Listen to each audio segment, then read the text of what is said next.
ETF index mutual funds నేర్చుకుని stock మార్కెట్లో రాణించాలనుకుంటున్నారా? వెంటనే ఈ నెంబర్కి కాల్ చేయండి.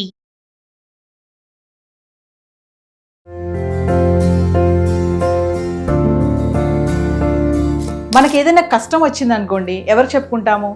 ఫస్ట్ మన కుటుంబ సభ్యుల దగ్గరికి వెళ్తాం కదా. మరి అదే కష్టం వాళ్ళ వల్లే వస్తే అప్పుడు ఒక మంచి స్నేహితుడు ఉంటే ఎంత బాగుంటుంది అనిపిస్తుంది కదా. మరి ఆ స్నేహితుడు కనుక మీరైతే మరి ఎలా వ్యవహరిస్తున్నారు, ఎలాంటి సలహాలు ఇస్తున్నారు, ఎలా ఓదారుస్తున్నారు మీ స్నేహితుడిని? ఈ తరం వాళ్ళకి ఫ్రెండ్షిప్ డేకి సంబంధించి మంచిగా ఏమన్నా ఒక మాట చెప్తారంటే ఏం చెప్తారు? ఒక ఫ్రెండ్కి కళ్ళు ఉండవు, ఒక ఫ్రెండ్ ఏమో కుంటివాడో ఏదో, వాళ్ళిద్దరి మధ్యన మంచి స్నేహం ఉంటుంది అనమాట. అప్పుడు వాళ్ళు పాడుకుంటారు ఏమనంటే, నీ ఉంటే వేరే కనులెందుకు అని పాడతారు. నీకంటే వేరే బ్రతుకెందుకు అని ఇద్దరు కలిసి పాడుకుంటారు. ఒకళ్ళు ఇది అంటారనమాట. అంటే కళ్ళులే ఒక అతనికి కాళ్ళు నడకలేదు, అయినా కూడా ఒకళ్ళకొకళ్ళు నువ్వుంటే నాకు కళ్ళే ఎందుకు, నువ్వుంటే నాకు వేరే బ్రతుకెందుకు అంటే స్నేహం అంత తీయగా చూపిస్తారా ఆ మూవీలో. నమస్తే, welcome back to Suman TV. ప్రస్తుతం మనతో పాటు ఉన్నారు family counsellor, public speaker, motivational speaker Rajani Ramma గారు. నమస్తే మ్యామ్. నమస్తే Naveena madam, happy friendship day. Thank you. మీకు కూడా thank you ma'am. Ma'am, friendship day మరి నేను చెప్పినట్టుగా చాలా మందికి ఏంటంటే ఫ్రెండ్స్ అనేవాళ్ళు చాలా ఇంపార్టెంట్ రోల్ ప్లే చేస్తారు వాళ్ళ లైఫ్లో. కొంతమంది వాళ్ళ సలహాలు ఎక్కువ తీసుకుంటూ ఉంటారు, కొంతమందికి ఫ్రెండ్సే ఉండరు అసలు. వాళ్ళు ఏంటంటే ఏదైనా బాధలు వచ్చినా, కష్టాలు వచ్చినా, అబ్బా ఒక మంచి ఫ్రెండ్ ఉంటే ఎంత బాగుంటుంది, షేర్ చేసుకోవాలనుకుంటారు కదా. మరి నిజంగా అలాంటి ఫ్రెండ్ ఉంటే మనకు ఒక కష్టం వచ్చిందంటే వెళ్ళామంటే ఆ టైంలో ఎలా మనతో వ్యవహరిస్తున్నారు, ఎలా మనకి సహకరిస్తారు అంటే ఒక్కసారి ఈరోజు ఫ్రెండ్షిప్ డే సందర్భంగా మరి రజనీ రమ్మ గారు చెప్పే టిప్స్ అండ్ సజెషన్స్ ఏమున్నాయి, మరి మీ యొక్క ఎక్స్పీరియన్స్ కూడా ఏమైనా షేర్ చేసుకుంటారా? ముందు ప్రేక్షకులందరికీ కూడా స్నేహితుల దినోత్సవ శుభాకాంక్షలు అందరికీ. అంటే స్నేహం వర్ధిల్లుగాక.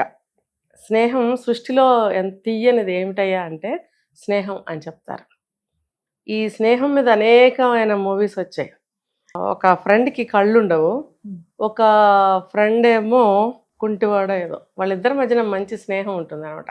అప్పుడు వాళ్ళు పాడుకుంటారు ఏమనంటే, నీ ఉంటే వేరే కనులెందుకు అని పాడతారు.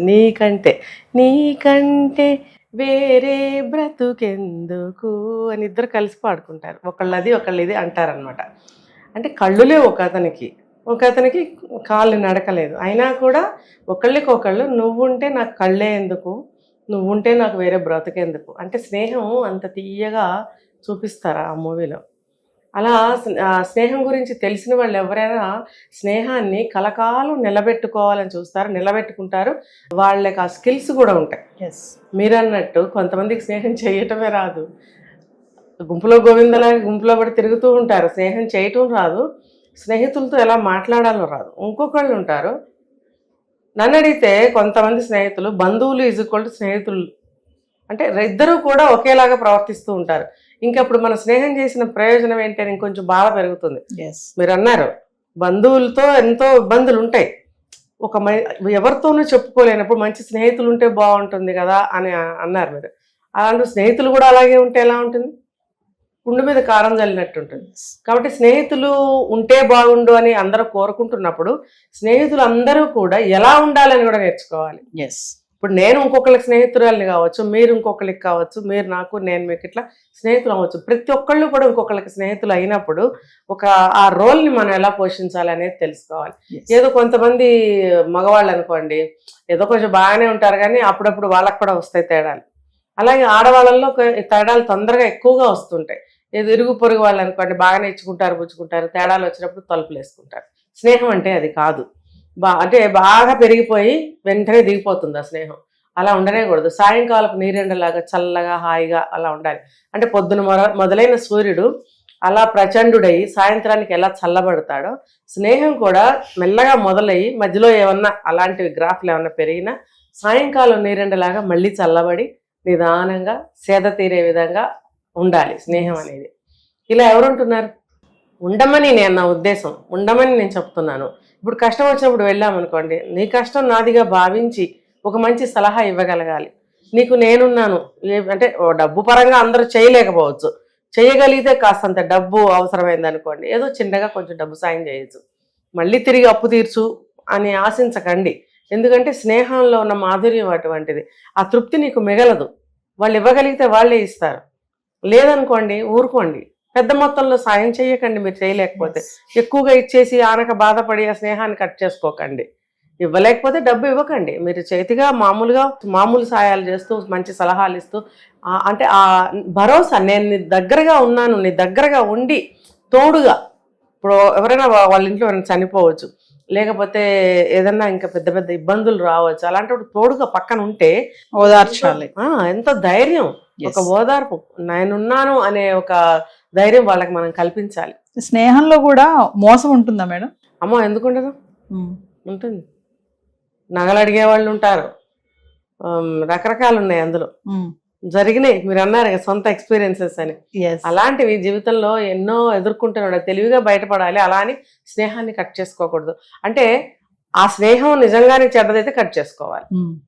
ఇప్పుడు మనం అలాంటివి ఎవరు చేయలేరు కదా. లక్షల అప్పులు, నగలు ఇవ్వటాలు, కొంతమంది పట్టుచీరలు అడుగుతారు.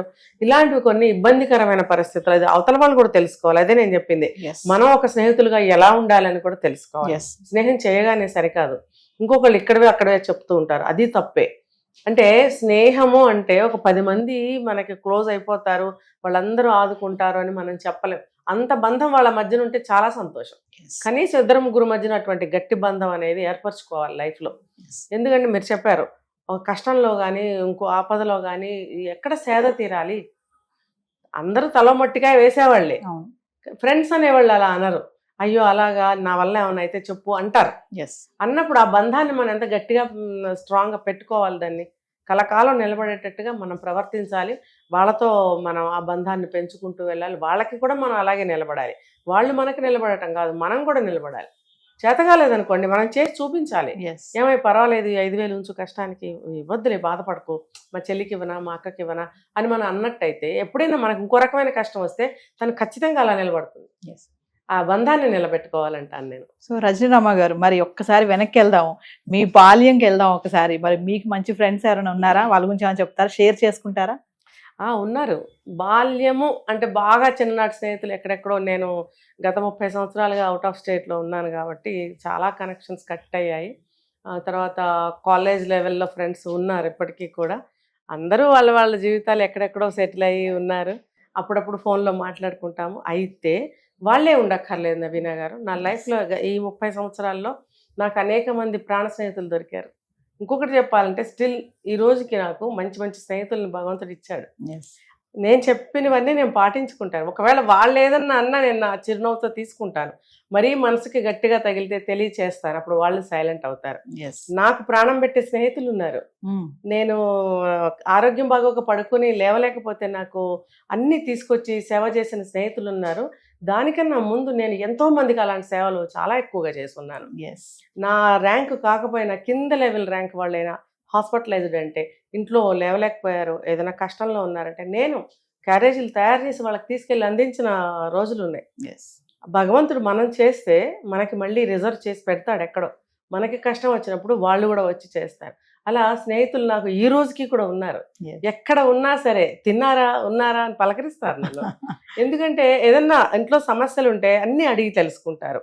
పిల్లలు ఏం చేస్తున్నారు, మీ ఇంట్లో గతంలో ఉన్న ప్రాబ్లమ్స్ చాలా ఉండేవి కదా, ఇప్పుడు ఎలా ఉన్నాయి, అప్పుడేదో తెలియక అమాయకంగా ఉన్నారు, ఇప్పుడు ఇలా ఉండండి, మీరు అన్నారు సలహాలు ఇస్తారు, నిజంగా ఇస్తారు.